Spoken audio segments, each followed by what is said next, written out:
Hi, this is Peter Katsoukas, and I'm just going to give you a quick rundown in how to do the first lab in CET236 circuit analysis. It's at least starting the LT spice component. Okay, so let's go here.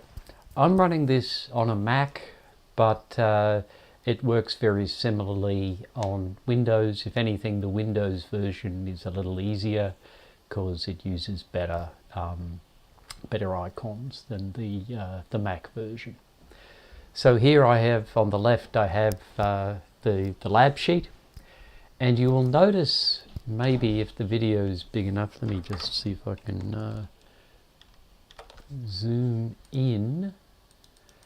You'll notice that this first step is outlined in blue in this version. That means there's a hyperlink there, and if you click on that, you will be taken to the download page for LT Spice. So if you want to install LT Spice on your home computer, then you can by downloading it, and they have Windows and MacOS versions there. But that link is here. Some PDF viewers don't highlight the fact that that first step is a link, but it is, and I suggest you click on it.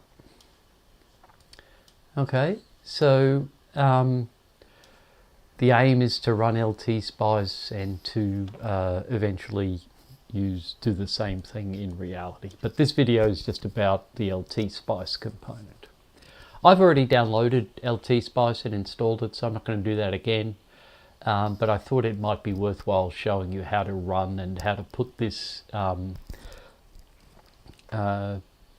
system, this circuit, into LT Spice. So I'm going to start a new blank schematic, and it'll pop up this. And there's not a lot to tell you. The Windows version actually has some nice icons that makes it easier to figure out what to do.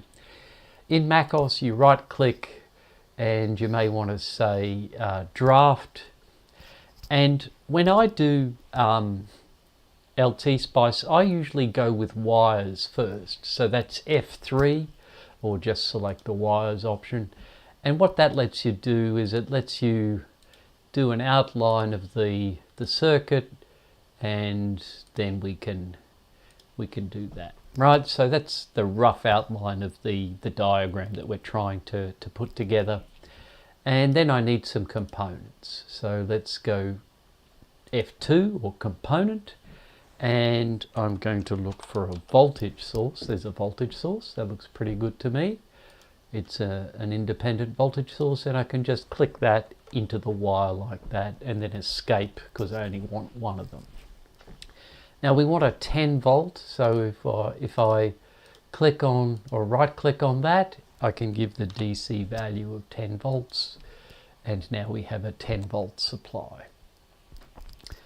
Now I need to go back to my component, and rather than a voltage supply, I now need a resistor.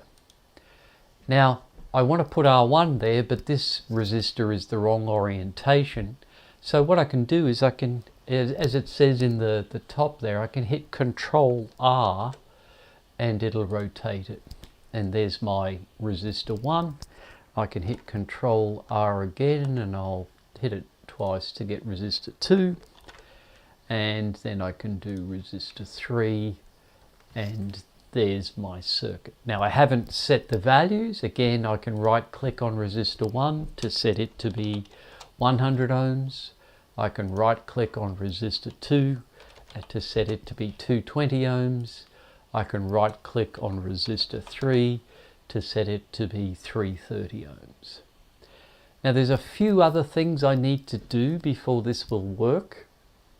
One of them is I need to put in a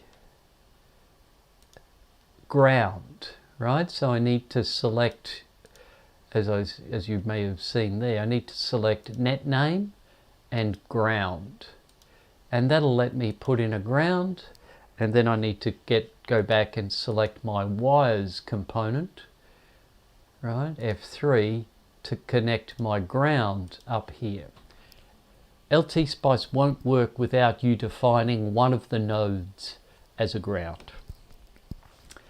The other thing I need to do, if I try to run this now, it'll tell me that there's no analysis command found. So there's a variety of ways we could do that, but the easiest way is to say spice directive and then go .op1, I think should be sufficient, and that'll just put text in. Now if we run it, it'll pop up. It doesn't give me the error, and what we can do is we can go around the circuit, and the circuit will pop up with a little probe like that red one there, and if I click there, it'll tell me that that's a 10 volt value, right? If I can't click on this reference node because that's always 0, and I can click here and that'll tell me another voltage that it is. I can also click on the individual elements and it'll show me the direction of the current that it's measuring, and it'll plot the current, right? So here on this side the scale is in milliamps and it's current, and this side the scale is in volts, and which one is which is labeled up here. So the bright green one and the dark blue one, so that dark blue one and that top bright green one are the voltages, and then the other three, the red, the bottom one, the cyan coloured one and the magenta coloured one, are the current values. Okay, that's pretty much it. Actually, there is maybe one more thing you've got to do. The other thing is these node voltages are just node voltages. They don't tell you the voltage, for example, across R1. This voltage here is the voltage across R2, but it's also the node voltage. The voltage here is also the voltage across R3 because R3 and R2 are in parallel electrically. What we don't have yet is the voltage across R1, and to get that, what we do is we click on one side and then hold the button down, and you'll see there's a ghost of a probe, and then we can click on the other side, and that will allow us to add another voltage. And here's the other voltage here. It's a bit hard to see, but it's the voltage between node 1 and node 2, right? And it's this grey one down the bottom. And I think that's pretty much all you need. That'll allow you to get voltage across R1, the voltage across R2, the voltage across R3, and the current. Okay, let's leave this particular video there.